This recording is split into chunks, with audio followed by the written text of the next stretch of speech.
Hi, and welcome to today's session. Thank you so much for joining us. I'm just going to wait a couple of minutes before I get started here just to make sure that everybody is in the session.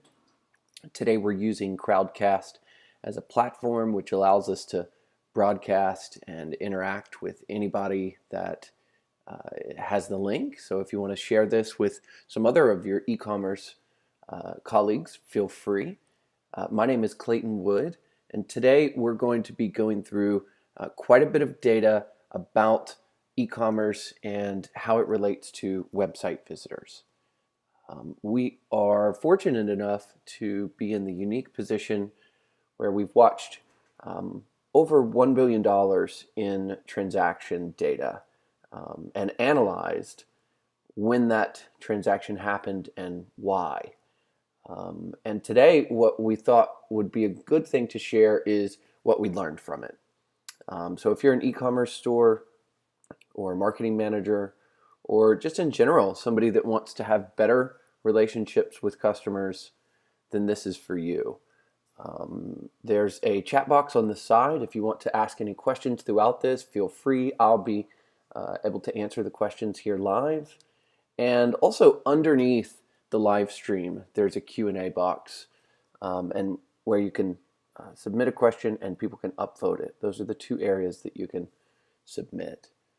So the backstory to this presentation is that we've been watching visitor analytics on e-commerce stores for almost 10 years. And we've seen some interesting trends. The general goal is to encourage website visitors to buy and encourage them to come back. And coming back is the key, or one of the keys. It is almost 7 times more expensive to acquire a new customer than it is to encourage an existing customer to purchase again. And because of this, we put high value on the relationship and the opinion of the visitors on our website. If you're part of a brand, you understand the marketing budget and what goes into it and all of the overhead that surrounds trying to drive traffic to your website.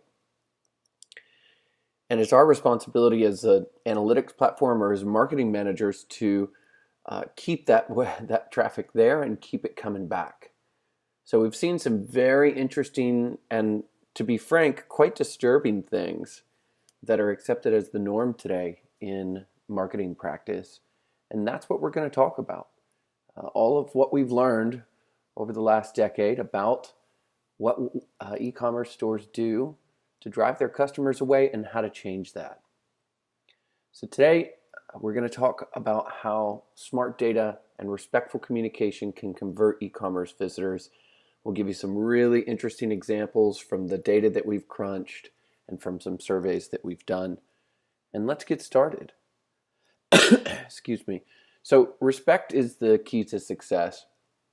And we just want to put this here at the beginning, just to put a pin in it.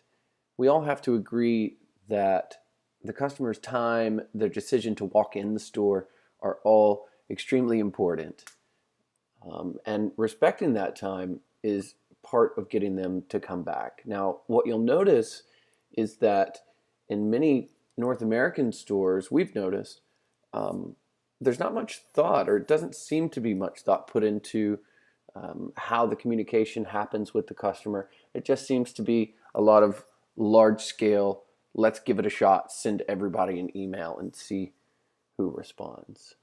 And what we've realized is that when an e-commerce store creates the scenario, much like in a real life store, where if you have a personal shopper, someone walks into your store, the attendant comes over and helps the customer, picks out stuff, asks some questions about what they want or what they're looking for, makes suggestions. This sort of recreation is a much better shopping experience. Traditionally, that's been difficult to do because of a lack of data around the customer or the visitor and a lack of analysis of that data. We're going to show you how to change that. So let's all agree that respect is the key. And we don't mean, being polite, saying yes ma'am or yes sir. We mean truly understanding the needs of the customer. So take a look at this data. We went out and asked 4,600 of our users what makes them typically decide not to buy. A slow working site, small 2% drives people away. Hard to find stores, contact information. This is like when there's no customer service number or when it's hard to find. Bad user experience or bad mobile aesthetics. 5% said that would drive them away. Bad customer service. This is a typical one. I'm sure we've all had bad experiences there. 7% complicated checkout process. This one is a personal favorite of mine. I abandon the store if there's something complicated about the checkout. But the three that are most interesting are annoying pop-ups, bad timing, bad contacts, too many. 16% of the people surveyed said they'd walk out, virtually walk out. Email follow-ups, if they're irrelevant, 28% said it encourages them not to buy, and then too many emails from the store, 29%. And it's so commonplace today and we've got all these filters in our Gmail and in our other inboxes to sort of take some of these away from us, that we just accept it as the norm. But we don't. We say that respect is based on understanding visitors' needs. And how can you understand visitors' needs if you're just blasting them with pop-ups all the time? You can't. So to solve the problem of people walking out of your store, you have to understand what they need and what they're looking for. And based on that, you can provide them with very customized solutions. And doing that, byproduct of that is increased loyalty, not just increased sales, but return business and all the great stuff that comes with that. So here's a typical entrance and exit through a website with pop-ups. And the point here is that behavior counts. So disrespecting visitors for us looks like an entrance pop-up. Once they get, how many websites have you been to, and immediately when you land on the site, they offer you a 10% discount. And then if you're idle for a minute, there's another pop-up. And then when you go to exit, they don't let you actually exit. When you click off of the tab, a pop-up comes up and you have to also click off of that tab. It's disrespectful. And it's something that goes sort of unchecked because it's the norm, but it's not something that is helpful. It's not something that builds sales. Here's some good examples. On the left-hand side, 2 websites offering 10% off of your first order immediately when someone comes up to the site. And the problem with this is, what if you were going to buy the item already? And in that case, the customer is giving away, or the e-commerce store is giving away 10%. And then secondly, it's just sort of annoying. I mean, in every other business communication, we're taught to not give stuff away unless we have to. But these websites are doing it. 10% pop-ups are suggesting a discount without even knowing if it's the appropriate motivation for the customer. If the visitor was already purchasing, again, losing money. And then on the right-hand side, it starts to be okay with this Kirkland's one because it's opening and asking for information. But the question is it the right time? During the decision-making process of a user, while they're on an e-commerce website, it's only a few key points in their journey through the whole site that they're ready to make a decision.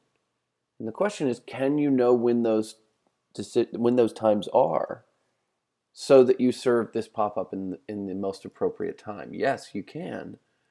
But you can tell the behavior of e-commerce stores when you're on their site that a lot of them just pop it up, and without sort of rhyme or reason or anything like that. So here's what it looks like. Modern marketing tools are things like email blasts, exit pop-ups, recommended products, And you'll notice that these are tools that are just targeted towards a massive group of people. And as an ideology, we don't want to look at marketing that way. True customer respect comes from agile data usage, understanding the wants of the customer, and using all the data that you have to market to create a custom experience. So the way that we want to look at marketing is in a specific experience, from a tiny experience, an individual experience, and then up through a wider market. If everyone is having those individual experiences, they're going to be a lot more customized. And the only thing that you need to do that is tracked data and proper analysis. And we're here to say that you can start respecting your customers. Unfortunately, most e-commerce stores don't respect their customers at all. These modern marketing tools are standard and they're annoying, and to be frank, it's rude. True respect comes and starts and finishes with data. And that's what we'll show you today. Before we get into how to make it work, take a look though at some of the stuff that is in my personal inbox from Christmas. I actually bought all of my Christmas presents online, which was pretty awesome in general. But this is the result of it. Some of these stores I'll probably never purchase from again. But take a look at how many emails that they send me and what the title is and how often. It's just ridiculous. It's once a day, sometimes twice a day. And this is not respectful at all. Think about what would happen if they sent me a very specific curated list once a month or twice a month, and I knew that it was based on things that I'd purchased from them before, or all the recording data that they had of me visiting their site. That would be phenomenal, and I would probably look at it. But all of these emails that they're sending me are irrelevant. So of course I'm not interested in them. In fact, I don't even look at them. I looked these up for the sake of this webinar example. And then here's another one. You know, if you buy something from a few different stores, then oh my gosh, now you're getting 4 or 5 emails a day, right? And the frequency is just unbearable. And the question is, does the marketer really think that someone is opening these every time they send it and excited about it? No. The marketer's probably thinking, okay, yes, we know most people ignore the emails, but there's a certain percentage that will open on this day or this day, and this is what we're counting on to drive sales. But this is wrong. This is not the right way to market. If you can, again, provide individual experiences, it brings up the value and cachet of the brand. There's a lot of other elements to making this email or this offer or the widget or the pop-up desirable to the client or motivating to the visitor. And I'll show you these coming up. Here's how we'd like to look at tracked data. And I'm going to get into some of the good examples of what we do to motivate a client to buy or to a visitor to buy. But before that gets started, we need to understand that everything starts with data tracking. And if you're not a data nerd, that's okay. There's a lot of us out there that can help you track data properly. But it's worth it to say here that data tracking doesn't just start with knowing who your visitor is. It doesn't start once they've filled out the form to get your newsletter. It doesn't start once they've started to exit the website. It starts with the anonymous visitor. So track the anonymous visitors and their path on the website. Track them through the behavior widgets if they save something to a wish list or if they enter their email to your website. And then do all of these other things as well. Exit intent and triggered email technologies. We'll show you those. All based around individual scenarios, right? Recognize all the data. And of course, it needs to be friendly on every type of device. So record the entire process of the visitor. Very important to remember. Um, Record data while the visitor is on the site, so that when you go to exit or when they go to exit, you can prompt them appropriately. Don't trap them on the site, though. We'll show you how to do that. And the call to action on the exit intent needs to be extremely valuable. So then maybe you should give the percentage off or the discount or something like that.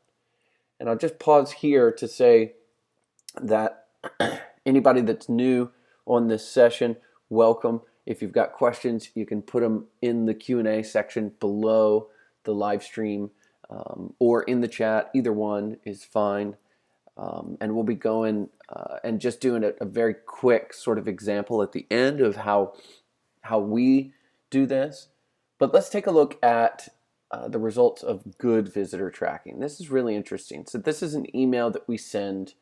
You don't have to use an email every single time. There's also functions or widgets that you can use on the website, pop-ups or some sort of gamification. But this is a very good, well-received offer that we send for our clients constantly. And the results are incredible. And I want to break down the different sections of this. So the top part is to remember to only offer gifts if no purchase was made. Okay, so they've left, they didn't make a purchase. Now we know that it's appropriate to offer a gift or something free.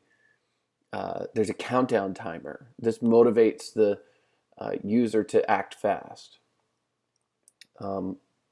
There's a call to action to get a promo code, but the note here is that the promo code is not just written in the email.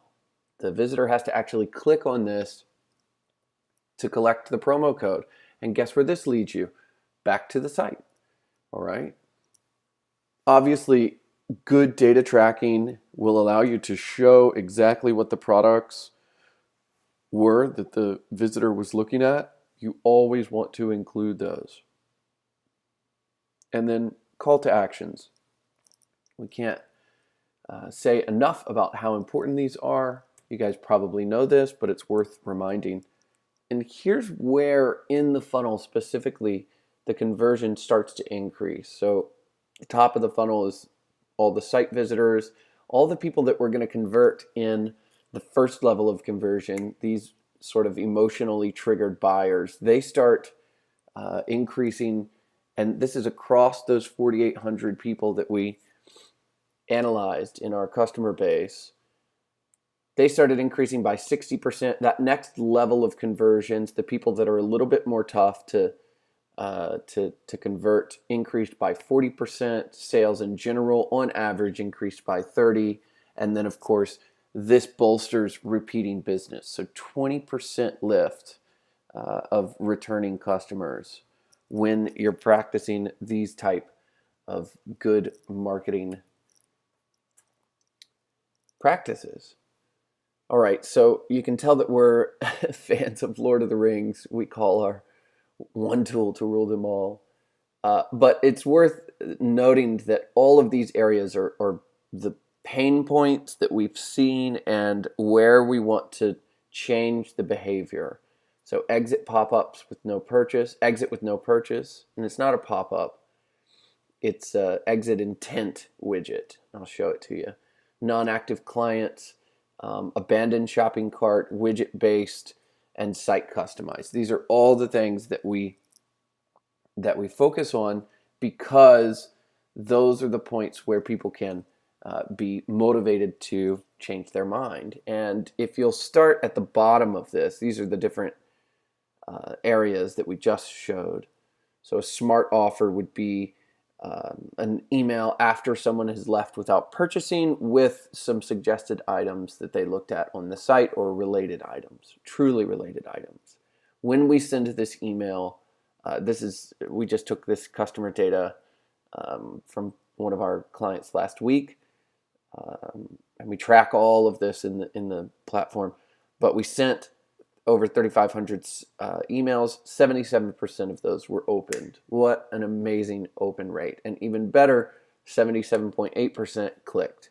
Our wish list feature, which is after someone's looked at a couple of products on the site, we have something on the side that slides in and says, hey, do you want to add this to your wish list? Sure, why not? And then asks them for their email. This emailing them their wish list when they didn't purchase, opened at 57% and clicked at 25%. Smart offer on mobile, similar scenario to the Smart Offer desktop. The types of opens and clicks that you'll see from smart marketing are incredible, and this is the kind of results that you get when you do it. And again, you don't have to do it with us. We just want to bring light to the fact that this is how it works when you respect someone's time, someone's attention, and use all of your data intelligently. So for those that were just staying for the webinar, this is how you can get in touch with us. We are going to move to a demo. I'll show you how some of the features that we just talked about work. So I'm going to pull up a new tab and go to our demo site. We've got a demo site called For Good Day. And let's take a look. I'll also show you some of the emails that we send as well. So we've landed on the website. It's a mock women's clothing store. Let's say we look at some of these items. Okay, I looked at it. I'm going back. Let's just browse around to a couple of different items just to sort of see what people are, just to sort of motivate some of these widgets that we use, some of this conversion tracking that we use. And here's one. After I'm an anonymous visitor, but I've been looking at a couple of different products, and now the site is asking, would you like us to help you and save this to your wish list? And let's click yes, and then we'll enter the email there. And what you'll see is that this widget will go away, but we can always add it to our favorites. Okay. One of the cool things about this is it's non-intrusive, it's completely appropriate, and motivates people when they want to participate in it. Okay, so let's take a look at some of the emails that we send. We talked a little bit about the offer as a whole. This would be our smart offer, and this is how the email looks. All of this is customizable from the platform, based on how your e-commerce store looks, but you can see that all of those elements are there. The call to action, the dresses that we looked at, the offer that's expiring, calling them back to the website. We also have the wish list items that we just saved on the wish list. You can also motivate these with, a discount if you want to. And that's another great way to understand that this is an opportunity to motivate your client to buy or your customer to buy. This one is one that we see missed all the time after you've actually made a sale, and coming back and recommending products that actually matter. And then we've also got some widgets for inactive users that we can set based on time. And they'll send, and we'll send emails where you can customize the text, but just tell the client that, hey, we haven't seen you in a while. We've got some new stuff out, or here's the stuff that you looked at last time. I'm sure it would still look great on you, and that kind of stuff. So there's a lot of different practical uses for some of the functions inside of the platform. But overall, we are on a mission to help e-commerce stores respect their customers more. So if you have any questions, you can get in touch with me, Clayton, in the chat, or you can contact us at info@leadhit.net. And I want to thank everybody for joining us today. Have a great afternoon.